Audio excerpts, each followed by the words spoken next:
ನೋಡಿ ವಿದ್ಯಾರ್ಥಿಗಳೇ, second P U C exam 2025 ಒಂದು ವ್ಯಾಲ್ಯೂಯೇಷನ್ ಅಂತಕ್ಕಂಥದ್ದು ಅಂದರೆ ನಿಮ್ಮ ಒಂದು ಉತ್ತರ ಪತ್ರಿಕೆಗಳ ಮೌಲ್ಯಮಾಪನ ಪ್ರಾರಂಭವಾಗಿದೆ. ಈಗ ಆಲ್ರೆಡಿ ಸೋಮವಾರನೇ ಪ್ರಾರಂಭವಾಗಿದೆ. ಇವತ್ತಿಗೆ 8 ದಿನ ಆಯಿತು ಪ್ರಾರಂಭವಾಗಿ. ನಿಮ್ಮ ಒಂದು ಫಲಿತಾಂಶ ಏಪ್ರಿಲ್ ಮೊದಲ ವಾರ ಇಲ್ಲ ಎರಡನೇ ವಾರ 100% ಪ್ರಕಟವಾಗುತ್ತೆ. ಆ ಕುರಿತು ಡೇಟ್ ನಿಮಗೆ ಬಂದಾಗ ಮಾಹಿತಿಯನ್ನು ಅಪ್ಡೇಟ್ ಮಾಡ್ತೀನಿ.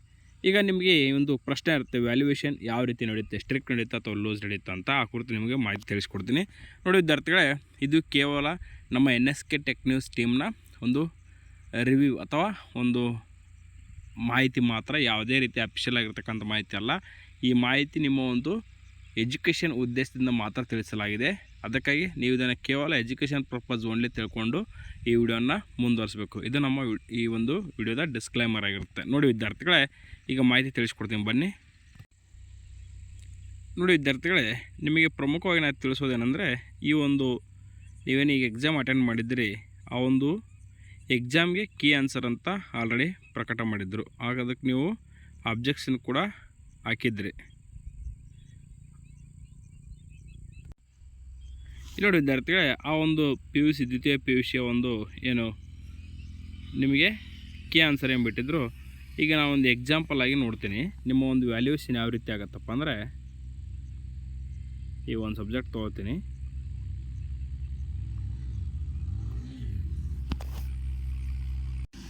ಇಲ್ಲಿ ರಾಜ್ಯಶಾಸ್ತ್ರ ಸಬ್ಜೆಕ್ಟ್ ತೊಗೋತೀನಿ.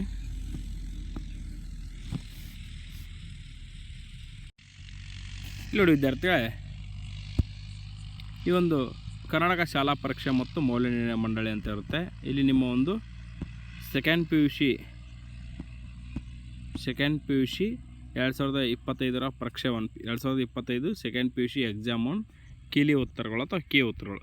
ಇಲ್ಲಿ ನೋಡಿ ವಿದ್ಯಾರ್ಥಿಗಳೇ, ನೀವು 1 ಮಾರ್ಕ್ಸ್ನಲ್ಲಿ ಈ ಥರ ಇಲ್ಲಿರ್ತಕ್ಕಂಥ ಆನ್ಸರನ್ನು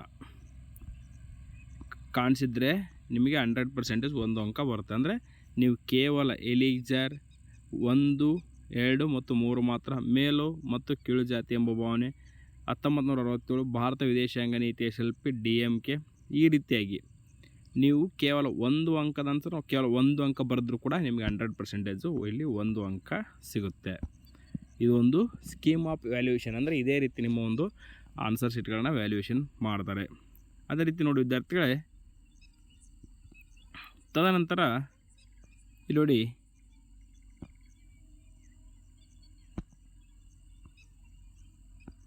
ಇದು ಕೂಡ ನೀವು ಕೀ ಆನ್ಸರ್ ಏನು ಬಿಟ್ಟಿರ್ತಾರಲ್ವ, ಆ ರೀತಿಯಾಗಿ ಪ್ರತ್ಯೇಕವಾಗಿ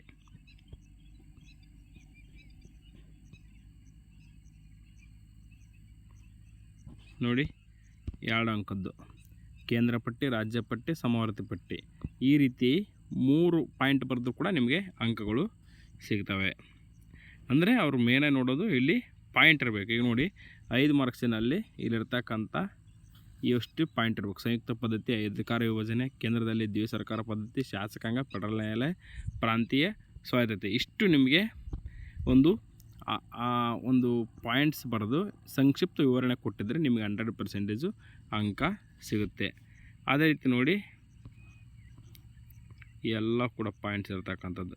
ಇನ್ನು 10 ಮಾರ್ಕ್ಸಿಂದ ಬರೆದರೆ ಇಲ್ಲಿದೆ ನೋಡಿ, ಪೀಠಿಕೆ ಇರಬೇಕು, ಸ್ವರೂಪದ ಪ್ರಮುಖ ಅಂಶಗಳು ಅಂದರೆ ಇವೆಲ್ಲ ಅಂಶಗಳನ್ನು ಬರೆದಿರಬೇಕು, ಮತ್ತು ಉಪಸಂಹಾರದೊಂದಿಗೆ ಸಂಕ್ಷಿಪ್ತವಾಗಿ ಎಲ್ಲ ಪಾಯಿಂಟ್ಸ್ಗಳನ್ನು ವಿವರಣೆ ಮಾಡಿರಬೇಕು. ಮೆನು, ಪೀಠಿಕೆ, ವಿವರಣೆ, ಪಾಯಿಂಟ್ಸು ಮತ್ತು ಅವಕ್ಕೆ ವಿವರಣೆ ಬರೆದಿರಬೇಕು ಪಾಯಿಂಟ್ಸ್ಗಳಿಗೆ, ಮತ್ತು ಉಪಸಂಹಾರ ಬರೆದಿದ್ರೆ ನಿಮಗೆ ಅಂಕ ಇಲ್ಲಿ ಸಿಗುತ್ತೆ. ನೋಡಿ, ನೀವು ಪೀಠಿಕೆ ಬರೆದ್ರೆ 2 ಅಂಕ, ಈ ಪಾಯಿಂಟ್ಸ್ಗಳನ್ನು ಬರೆದಿದ್ರೆ ಇಲ್ಲಿ ಕೊಟ್ಟಿದ್ದಾರೆ ನೋಡಿ, ಇಷ್ಟು ಅಂಕ ನಿಮಗೆ ಸಿಗುತ್ತಾ ಹೋಗುತ್ತೆ ವಿದ್ಯಾರ್ಥಿಗಳೇ. ತದನಂತರ ಇದೆಲ್ಲ ನೋಡಿ ವಿದ್ಯಾರ್ಥಿಗಳು,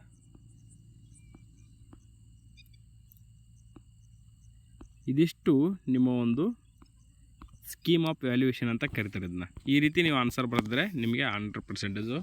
ಈಗ ನೀವು ಕೇಳ್ಬೋದು, ಸರ್ ನಾವು ವ್ಯಾಲ್ಯೂಯೇಷನ್ ಸ್ಟ್ರಿಕ್ ಇರುತ್ತಾ ಮತ್ತು ಸ್ವಲ್ಪ ಫ್ರೀ ಆಗಿರುತ್ತಾ ಅಂತಂದರೆ, ನೋಡಿ ವಿದ್ಯಾರ್ಥಿಗಳೇ, ನೀವು ನಮ್ಮ ಒಂದು ಅನಿಸಿಕೆ ಪ್ರಕಾರ ನೀವು 100% ಎಕ್ಸಾಮ್ ಬರೆದಿದ್ರೆ, ಅಂದರೆ ಚೆನ್ನಾಗಿ ಎಕ್ಸಾಮ್ ಬರೆದಿದ್ರೆ, ಚೆನ್ನಾಗಿ ಓದಿದ್ರೆ, ನೀವು ಚೆನ್ನಾಗಿ ಎಕ್ಸಾಮ್ ಬರೆದಿರ್ತೀರ, ಯಾವುದೇ ರೀತಿ ನಿಮಗೆ ಭಯ ಇರಲ್ಲ. 100% ನಿಮ್ಮ ರಿಸಲ್ಟ್ ಅದೇ ಆಗುತ್ತೆ.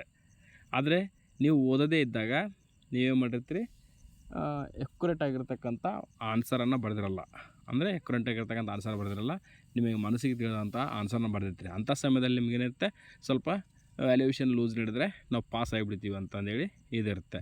ನೋಡಿ ವಿದ್ಯಾರ್ಥಿಗಳೇ, ನೀವು 100% ಏನೋ 1 ಅಥವಾ 2 ಅಂಕದಲ್ಲಿ ಫೇಲ್ ಆಗೋರಿದ್ರೆ 100% ಯಾರೇ ಆದರೂ ಪಾಸ್ ಮಾಡೋಕ್ಕೆ ಮನಸ್ಸು ಮಾಡ್ತಾರೆ. ಬಟ್ ನೀವು ಏನೂ ಬರದೆ ಖಾಲಿ ಪೇಜನ್ನು ಬಿಟ್ಟು ಬಂದರೆ ಯಾರೂ ಕೂಡ ನಿಮ್ಮನ್ನು ಪಾಸ್ ಮಾಡೋಕ್ಕೆ ಇಷ್ಟಪಡಲ್ಲ.